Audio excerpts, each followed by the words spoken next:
Bienvenidos a México en Marcha. Mi nombre es Christopher Arroyo. El Partido de Acción Nacional y otros de la oposición están acusando al presidente de adueñarse del poder ejecutivo, de adueñarse del poder legislativo y de que ahora se está pretendiendo adueñar del poder judicial al aceptar la renuncia del ministro Medina Mora. Pero están aportando nuevos elementos para reforzar sus dichos, y es que dicen que Santiago Nieto habría obligado a renunciar al ministro de la Corte, y presentaron evidencia que está siendo ya desmentida por el funcionario Santiago Nieto, que además está haciendo un trabajo estupendo. Todos los detalles aquí, el México en Marcha.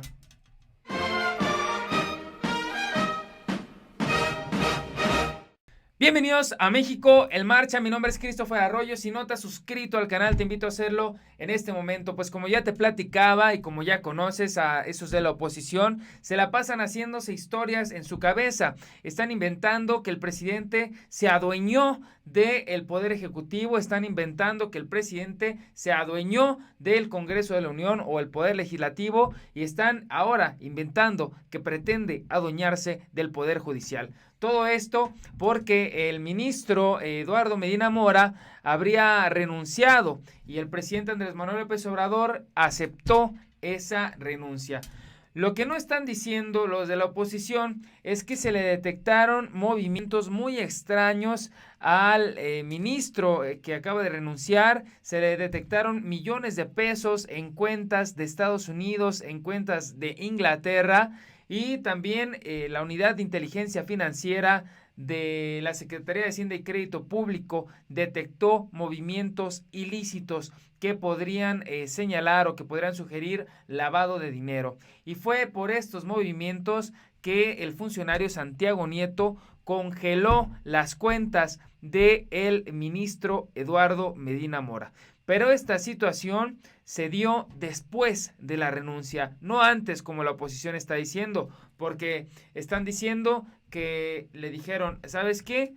Ministro Medina Mora, si no renuncias no te vamos a liberar tus cuentas, lo cual es una total mentira. Se presentó la renuncia y posterior a ella, después de esa renuncia, fue que Santiago Nieto le congeló las cuentas al ministro. Necesitamos un país con instituciones fuertes, necesitamos un país sin corruptos, un poder judicial más autónomo, necesitamos un poder judicial más cabal, un poder judicial con funcionarios transparentes, con funcionarios limpios, con funcionarios libres. Y no podíamos seguir teniendo a un funcionario, a un ministro con cuentas millonarias que no corresponden con su sueldo en Estados Unidos, en Reino Unido. ¿Qué es eso? ¿Por qué un ministro de la Suprema Corte de México, que no percibe tantos millones de pesos, por qué tendría cuentas hasta de 102 millones de pesos en estos dos países de primer mundo? Y estas son las cuentas que le descubrieron. Faltan las cuentas que se le relacionaron con nuestro país. Estas cuentas que Santiago Nieto le congeló al ministro Medina Mora, no se están diciendo a qué monto ascendían, tampoco se está diciendo si corresponde con el salario que el exministro o ministro con renuncia percibía.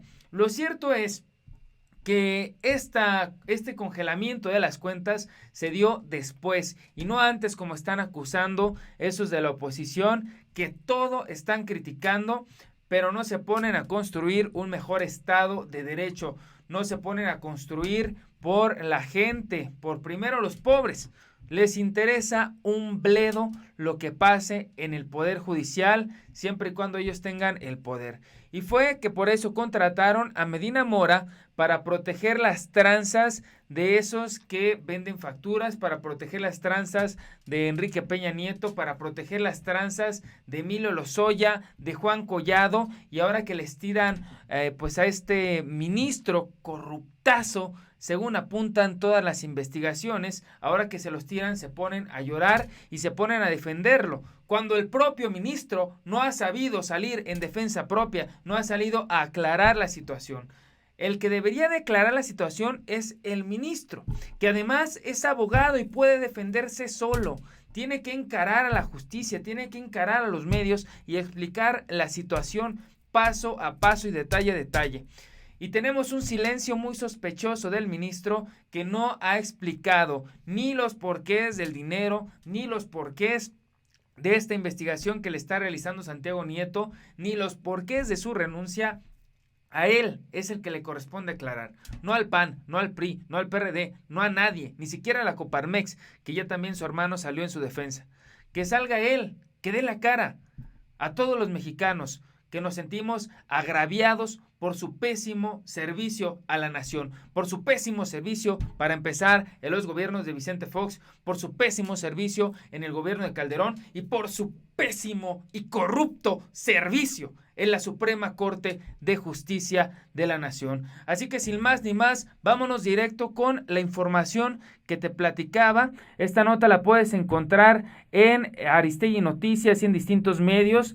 Bloqueo de cuentas a Medina Mora se realizó después de su renuncia, y esto lo afirma Santiago Nieto, el que mandó a dormir a la cárcel a la mismísima Rosario Robles, el que está buscando a Emilio Lozoya y el que está ahora tras el ministro supuestamente o presunto corrupto, presunto culpable de lavado de dinero, Eduardo Medina Mora.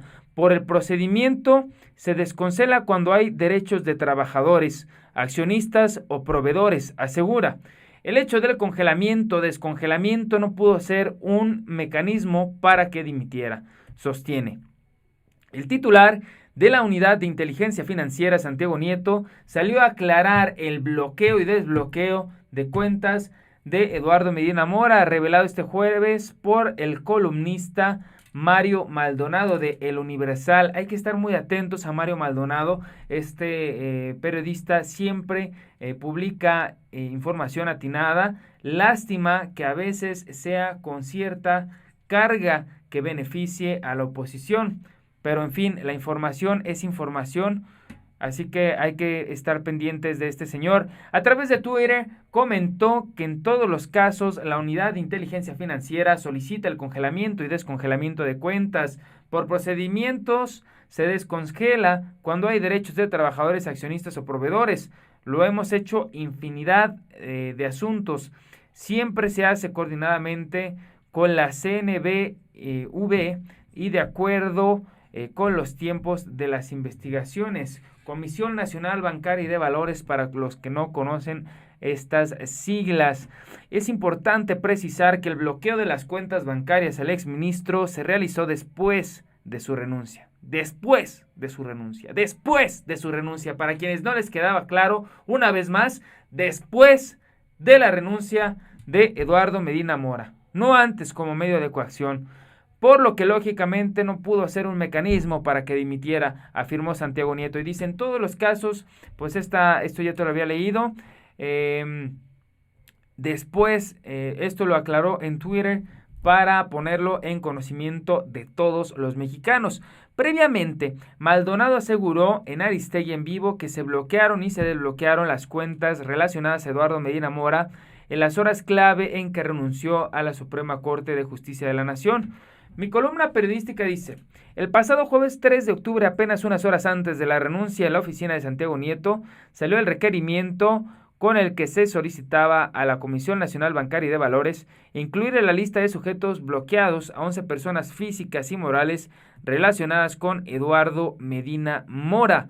El columnista señala que el sábado 5 de octubre, consumada y aceptada en Palacio Nacional la dimisión de Medina Mora, el segundo oficio surgió de la propia unidad de investigación, esta vez con el requerimiento en el que solicita desbloquear las mismas 11 personas morales.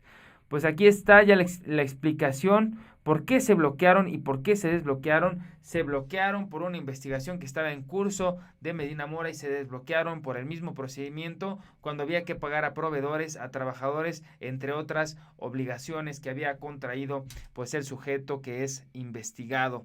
En este caso, un exministro de la Suprema Corte de Justicia de la Nación, puesto por Enrique Peña Nieto y por Felipe Calderón para favorecer los asuntos que más les convenieran. Pues bien, llegamos al final del video. Déjame en tus comentarios qué opinas de que estas situaciones se sigan dando en nuestro país en plena cuarta transformación y que se le acuse al gobierno federal de estar obligando a la renuncia, de que se le acuse injustamente? Déjamelo en los comentarios. Recuerda que la historia la hacemos todos. Infórmate, actúa y pon a México en marcha. Mi nombre es Christopher Arroyo. Nos vemos hasta la próxima.